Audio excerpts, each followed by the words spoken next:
So welcome everybody. I hope my talk will be a bit brief because Krzysztof did an excellent introduction to systems research. So I'll try to focus just on, let's say, our group.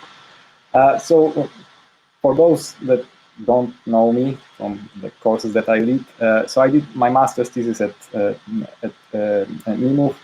Then my PhD at Vrije Universiteit Amsterdam. My advisor was Martin van Steen, who probably those of you that actually studied distributed systems should know. The group head was Andy Tannenbaum, which probably all of you know from your operating systems courses. So that's it. And then I did my habilitation at also here. In between, I was like NEC Labs in Princeton, DevLab Eindhoven. So in short, I've got like, say, strong ties with industry and try to do research that has really a lot of to do with practical applications. So we have a group that's been spawned a while ago, but now it's constantly growing. So we have like 3 PhD students, 12 master students at this point, and basically the people that graduated, mostly master students, there is already like 30 plus of them. I don't know how many exactly, I would say 33 or 32, but they mostly work at Google, Facebook, Amazon. You can meet them everywhere. So basically companies associated with distributed systems. So what do we do? Basically, our research concerns distributed systems, which is no surprise. But in the past, we emphasized mostly the vision that's referred to as the Internet of Things, or IoT for short. And for those of you that are from outside our faculty, I also teach distributed systems, concurrent programming, and compiler design, so that you can have like an idea of what sort of topics I would be interested in. So what is a distributed system? Essentially, there is no definition. I put here a definition from my course. It's a collection of autonomous computing elements that are interconnected and control some resources in a way that appears to the users as an operation of a single coherent facility. So what is important in this, let's say, definition? There are 2 things. The first is that you have some autonomous components. These are the computing elements that are completely independent. But then you want to have them operate sort of in concert, so that the outside world that appear as a single facility, so that a single distributed system. So at the core of distributed systems is essentially coordination of these computing elements.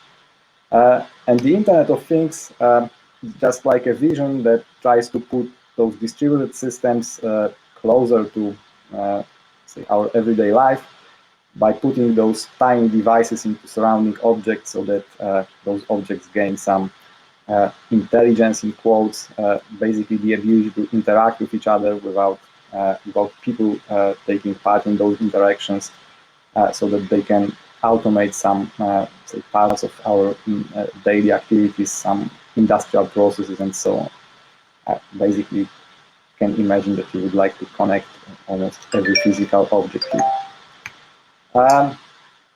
So this is also was well covered by Krzysztof, who talked a lot about how systems research look like. So what I can add is that we are experimental computer scientists, in a sense that similar to sort of, let's say, experimental biology, where you formulate hypotheses. So for instance, you formulate a hypothesis on how a processor cache works under a given load, and then we try to validate those hypotheses by designing and implementing some prototypes, and then experimentally evaluating these prototypes. So you want to check whether your hypothesis holds. So you can have other hypotheses regarding, like, for instance, how you could build a system that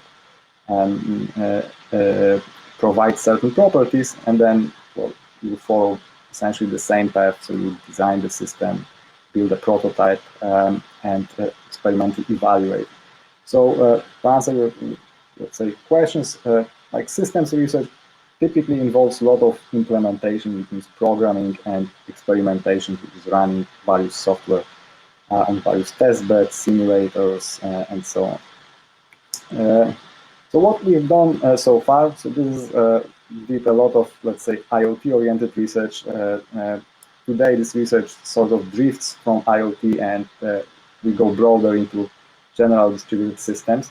But regarding the past projects, so we built those devices. It was a while back when these devices were not that common. So this is a device that involves a bunch of sensors. It actually looks as a conference badge, so you can hang it on your neck.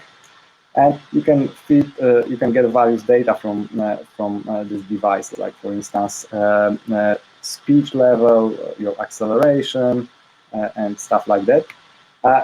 One of the deployments that we did with those devices was in a habitat. So with astronauts, there is a habitat in Poland, near Piła, where actually European Space Agency closes up people for a couple of weeks, and they actually emulate a real mission that could be conducted on a moon or on Mars. So they perform like these normal duties. And our devices were deployed there to gather sociometric data about these people, so interactions about them, and essentially how well they collaborate, how the mission progresses. So we gathered a lot of data, and then this data was analyzed, and basically based on those analyses we could infer the entire course of the mission. Like for instance, when people talk, when they had meetings, like here for instance the top plot is the speech level of various people. So let's say the more cyan the color, the more intensive the sound. So you can see here that there are individual, let's say, periods in which all people actually had the same level, which means that probably they attended the same meeting, and this meeting was sort of heated. This was less. But then also there were meetings of individual, so pairs of people, like for instance here and here.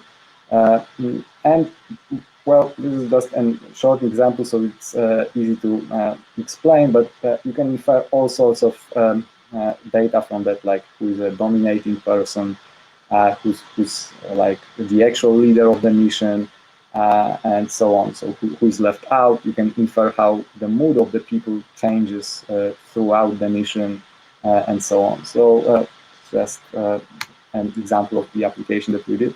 Another example is a testbed that we've built, so also some devices that are deployed throughout the department, and they form like a wireless networks for IoT experiments. The best of my knowledge, this is the biggest network, I would say, in the world that's in a single site that basically involves a number of IoT devices. It's almost 1,000 devices that form a mesh network. You can do all sorts of IoT-related research, like localization. So you can localize people in a three-dimensional, let's say, space, or you can do routing between devices, so how this device can communicate with that device, and so on. So it's just like an experimental test bed.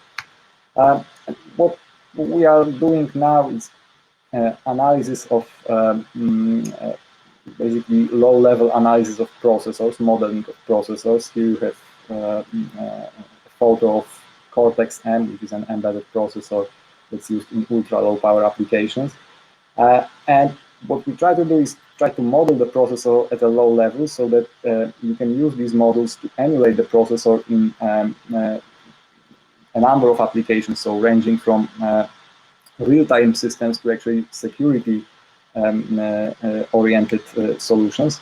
So here you have like a screenshot from the tool that we developed. So these are the models, the emulator, and then some user interface that actually visualizes this. So you can see the processor pipeline, so how the execution of subsequent instructions actually affects the state of the processor, and buses connecting with memory. So you can see that here you have, so the processor has a three-stage pipeline, so fetch, decode, and execute.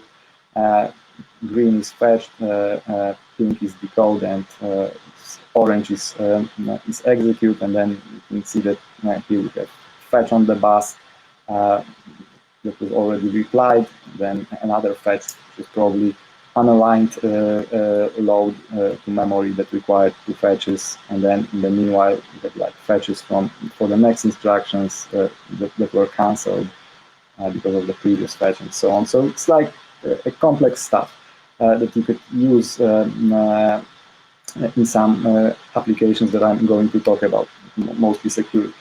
So my current, let's say, research would focus on dependability in distributed systems.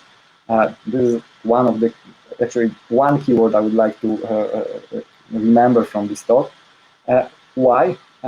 If you take a look at the present situation, we are so reliant on distributed systems that this talk wouldn't be even possible without them. So without these Meet applications or Zoom or Google Meet, well, we wouldn't be able to conduct this talk. So the pandemics only actually highlighted our dependence on this sort of systems and the importance, let's say, of research on distributed systems, also from Krzysiek's perspective, previous perspective. So our focus is on dependability, which is how to make systems dependent intuitively. So dependability can be actually analyzed across a number of, let's say, axes. You can have reliability, which is how long the system can stay operational without any failure in between. So an important, let's say, measure here would be the mean time to failure of the entire system or individual components, depending on what you want to do.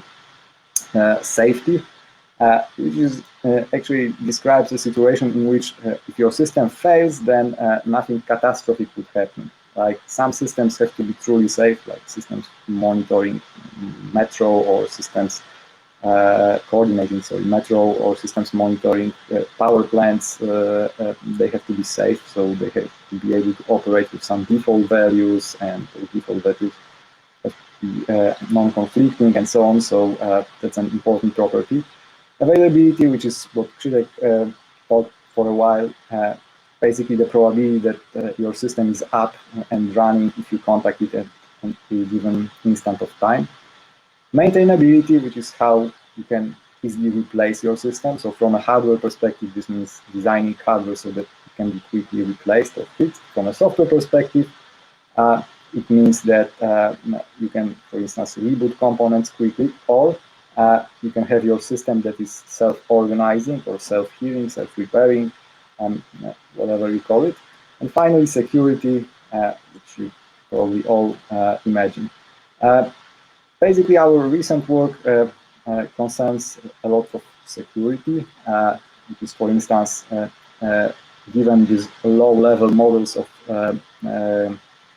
embedded processors, can you devise attacks that would use side channels, for instance, differences, like very small differences in execution time of your software due to, for instance, caches or use of specific regions of memory and so on, so that you can leak some information like, for instance, you can leak private keys by giving a system a number of, let's say, messages to encrypt, and then observing how quickly the encryption proceeds depending on the caches of the processor. So you can play with the caches by injecting some software and so on. So that's security that we do. Just to give you more, let's say, sample topics that my PhD students are concerned mostly at present. It's reliable distributed storage systems. So this sort of topics are analyzed by a student that does something that's some collaboration with industry. So they work on distributed storage systems, and I also work on those systems. So he does some interesting work there. Dependable low-power wireless networks. So how to make this wireless communication that is inherently prone to various phenomena more reliable. Humans and IoT technologies. So an example of which you had with those astronauts and the data that we gathered there, cycle-accurate processor modeling that I've already mentioned, and then related to this side channel security attacks. So basically, the topics that I would envision would be pretty broad. They would be associated with various aspects of dependability, depending probably on what you as a candidate are interested in yourself, what my expertise is, and then what is also, let's say, important at a given moment. So I'm not going to work on microkernels, which are something of the past already. That's it. I think I was pretty brief. If you have any questions, then you can join the table after the talk. Alternatively, the best way to reach me would be send me an email or just going to the evening after, let's say, some making an appointment earlier. It is also possible. You can schedule a Zoom talk as well. Just contact me via email or talk to me after this session. That's it, I guess. Thank you very much, Konrad.